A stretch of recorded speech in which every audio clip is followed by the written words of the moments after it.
اعوذ باللہ من الشیطان الرجیم بسم اللہ الرحمن الرحیم رب اشرح لی صدری ویسر لی امری واحلل عقدۃ من لسانی یفقہوا قولی۔ حیات الصحابہ رضی اللہ عنہم، حصہ اول، دعوت کا باب۔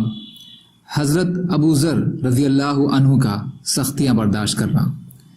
حضرت ابن عباس رضی اللہ تعالی عنہ فرماتے ہیں کہ جب حضرت ابو ذر رضی اللہ عنہ کو حضور صلی اللہ علیہ وسلم کے نبی ہونے کی خبر ہوئی تو انہوں نے اپنے بھائی سے کہا، تم اس گھاٹی یعنی مکہ کو جاؤ اور جو یہ آدمی کہہ رہا ہے کہ وہ نبی ہے اور اس کے پاس آسمان سے خبر آتی ہے، اس کے حالات معلوم کرو، اس کی باتیں سنو اور پھر مجھے آ کر بتاؤ۔ ان کے بھائی مکہ حضور صلی اللہ علیہ وسلم کی خدمت میں گئے، آپ کی باتیں سنی، پھر حضرت ابو ذر رضی اللہ عنہ کو واپس آ کر بتایا کہ میں نے انہیں دیکھا کہ وہ عمدہ اخلاق اختیار کرنے کا حکم دے رہے ہیں اور انہوں نے ایسا کلام سنایا جو شعر و شاعری نہیں ہے۔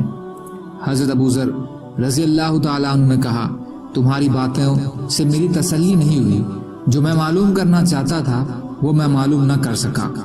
پھر انہوں نے راستے کا سامان لیا اور پانی کا مشکیزہ بھی سواری پر رکھا اور چل پڑے، یہاں تک کہ مکہ پہنچ گئے اور مسجد حرام میں آ کر حضور صلی اللہ علیہ وسلم کو تلاش کرنے لگے۔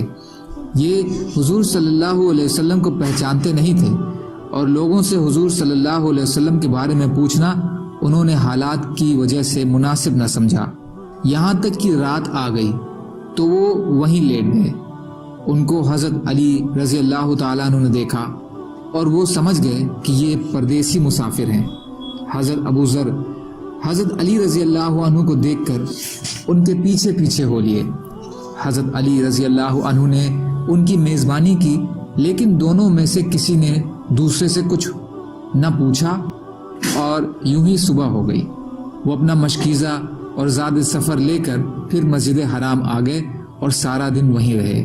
حضور صلی اللہ علیہ وسلم نے ان کو نہ دیکھا یہاں تک کہ شام ہو گئی۔ وہ اپنے لیٹنے کی جگہ واپس آئے۔ حضرت علی رضی اللہ تعالیٰ عنہ کا ان کے پاس سے پھر گزر ہوا۔ انہوں نے کہا، کیا اس آدمی کے لیے اس بات کا وقت نہیں آیا کہ وہ اپنا ٹھکانہ جان لے؟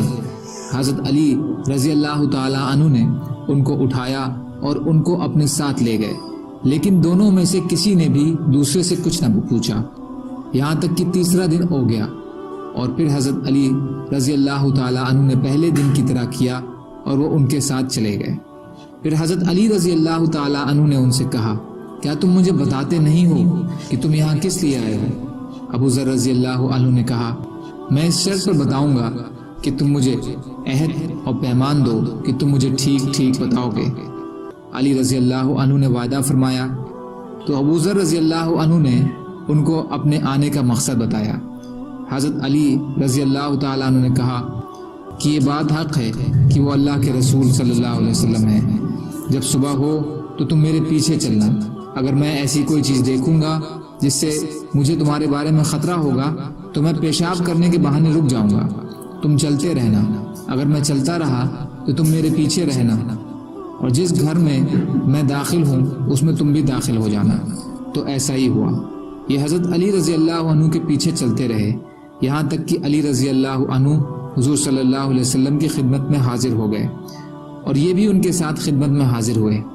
انہوں نے حضور صلی اللہ علیہ وسلم کی بات سنی اور اسی جگہ مسلمان ہو گئے۔ حضور صلی اللہ علیہ وسلم نے فرمایا، اپنی قوم کے پاس واپس چلے جاؤ اور انہیں ساری بات بتاؤ اور تم وہیں رہو یہاں تک کہ میں تمہیں حکم بھیجوں۔ ابو ذر نے کہا، اس ذات کی قسم جس کے قبضے میں میری جان ہے، میں توحید کے اس کلمے کا کافروں کے بیچ میں پورے زور سے اعلان کروں گا۔ پھر وہاں سے چل کر مسجد حرام آئے اور اونچی آواز سے پکار کر کہا، اشہد ان لا الہ الا اللہ واشہد ان محمد الرسول اللہ۔